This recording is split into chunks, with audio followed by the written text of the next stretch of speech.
ప్రతి నిమిషము కూడా మీకోసం తప్పిస్తుంటే నా ఎస్సీలు, నా ఎస్టీలు, నా బీసీలు, నా మైనార్టీలు, నా అగ్రకులాల్లో ఉన్నటువంటి పేదలు అని చెప్పి ధైర్యంగా దమ్ముగా చెప్పగలిగినటువంటి వ్యక్తి ఎవరైనా ఉన్నాడు ఈ రాష్ట్రంలో, ఈ దేశంలో? జగన్మోహన్ రెడ్డి గారు తప్పించి ఒక్కడిగా గెలవలేక నన్ను చూసి జగన్మోహన్ రెడ్డి భయపడుతున్నాడు అంటాడు. సరే రారా బాబు అంటే పక్కన దత్తపుత్రుడు ఉన్నాడో లేదో చూసుకుంటాడు. సరే ఉన్నాడు వెళ్దాం రమ్మంటే ఈ పక్కన ఉత్తపుత్రుడు ఉన్నాడా లేడా అని మళ్ళీ ఈయన చూసుకుంటాడు. సరే ఈడుంటే వదినమ్మ బీజేపీలో ఉంది కదా, వదినమ్మ మన ఢిల్లీ వెళ్ళి వచ్చాడు, వదినమ్మ ముందు ఉండాలి. సరే వీళ్ళు ఉన్నారు సరే అంటే మళ్ళీ ఇప్పుడు కొత్తగా కాంగ్రెస్ చెల్లెమ్మని తెచ్చుకున్నాడు, వెనకాల పెట్టుకున్నాడు. ముందేమో బీజేపీ వదినమ్మ, వెనకాలేమో కాంగ్రెస్ చెల్లెమ్మ, ఈ పక్కనేమో ఉత్తపుత్రుడు, ఆ పక్కనేమో దత్తపుత్రుడు.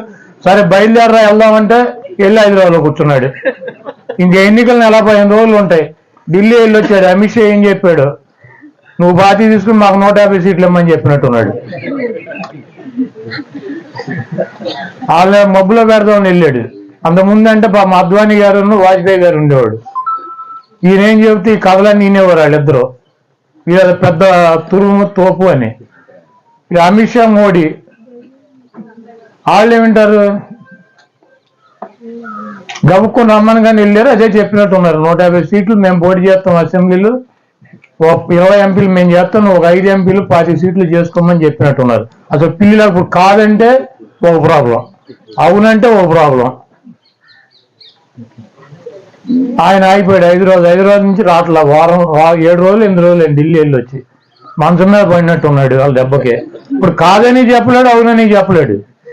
ముందుకు పోయి వెనక నువ్వు కాదని చెప్పి ముందుకు వెళ్తే భయంకరమైన దాడి ఉంటుంది, అవునని చెప్తే ఇది తోక పార్టీ అవుతుంది, 40 సీట్లు తీసుకోవాలి. ఇప్పుడు ఏం చేయాలి? ఆయనేమో పవన్ కళ్యాణ్ గారు నిన్న ఎక్కడో భీమవరం అక్కడెక్కడ తిరుగుతాడు అన్నారు.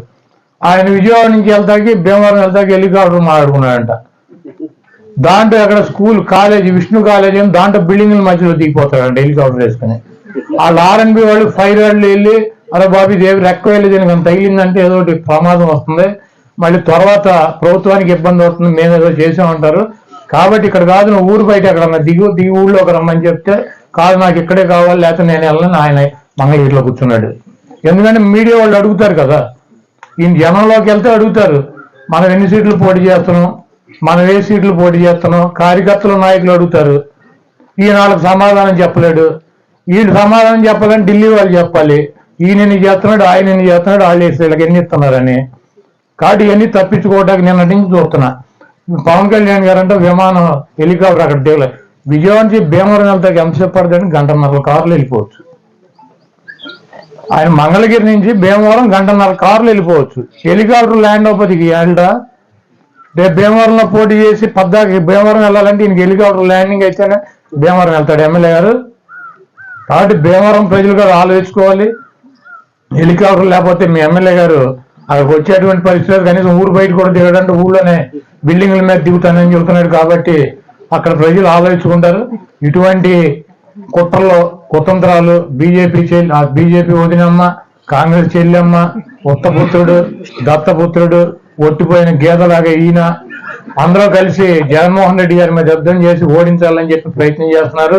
జగన్మోహన్ రెడ్డి గారు ఒకటే చెబుతున్నాడు, పైన ఉన్నటువంటి దేవుడు ఆశీస్సులు, ఇక్కడ ఉన్నటువంటి ప్రజల ఆశీస్సులు, నేను పేద ప్రజలకి మంచి చేశానన్నటువంటి భావిస్తే, మీ కుటుంబాలకి మంచి జరుగుతుందని భావిస్తే నాకు ఓటేయండి, లేకపోతే నాకు వేయొద్దు అని చెప్పి దమ్ముగా ధైర్యంగా ప్రజలను నమ్ముకుని దేవుని నమ్ముకుని వచ్చేటువంటి వ్యక్తి జగన్మోహన్ రెడ్డి గారు.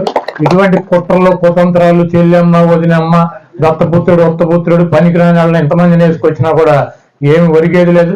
కాబట్టి మీరు అందరూ కూడా అప్రమత్తంగా ఉండండి. అక్కడ మీరు నొక్కేటువంటి 2 బటన్లతో, ఫ్యాన్ లో నేను నొక్కేటువంటి 2 బటన్లతో చంద్రబాబు అనేటువంటి వ్యక్తి నక్క పిల్లనిచ్చినటువంటి మామకు వెన్నుపోటు పార్టీని కొట్టేసినటువంటి వ్యక్తి, పనికిమాలి సొంత లోకేష్ గారికి పదవిని అప్పచెప్పి పార్టీని అప్పచెప్పాలని చెప్పి తాపత్రయపడుతున్నటువంటి వ్యక్తి.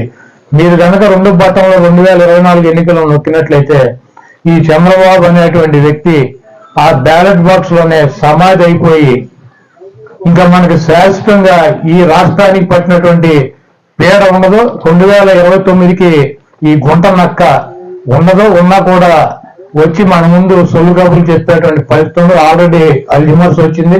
5 సంవత్సరాల్లో గతం పూర్తిగా మర్చిపోయి మనం వెళ్ళి పలకెత్తే నేను ఎవరిని మీరు ఎవరిని అడిగేటువంటి పరిస్థితుల్లో ఉంటాడు. కాబట్టి ఇటువంటి గుంట నక్కనే, ఇటువంటి తోడేళ్ళనే, ఇటువంటి బీజేపీ వదినమ్మని, కాంగ్రెస్ చెల్లెమ్మని, ఉత్తపుత్రుని, దత్తపుత్రుని అందరినీ కలిసి కట్టగట్టి బంగాళాఖాతంలో పడేయాలని చెప్పి కోరుకుంటూ సెలవు తీసుకుంటాం.